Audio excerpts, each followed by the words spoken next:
वैकुंठ चतुर्दशी विशेष श्री विष्णु स्तुति स्तोत्र। नमस्ते देवतानाथ, नमस्ते गरुडध्वज, शंख चक्र गदापाणे, वासुदेव नमोस्तुते। नमस्ते निर्गुणानंत, अप्रतर्क्याय वेधसे, ज्ञानाज्ञान निरालंब, सर्वालंब नमोस्तुते। रजोयुक्त नमस्तेस्तु, ब्रह्ममूर्ते सनातन, त्वया सर्वमिदं नाथ, जगत्सृष्टं चराचरं।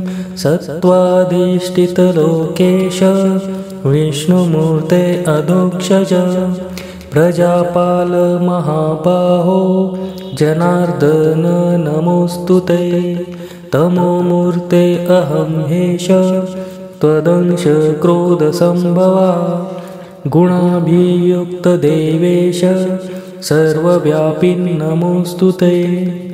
भूरियं त्वं जगन्नाथ, जलाम्बर उताशना, वायुर्बुद्धिर्मनश्चापि, शर्वरी त्वं नमोस्तुते।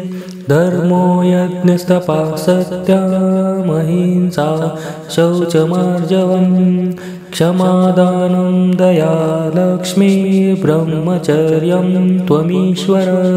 त्वं साङ्गश्चतुरो वेदास्त्वं वेद्यो वेदपारगा, उपवेदा भवानीश, सर्वोऽसि त्वं नमोस्तुते।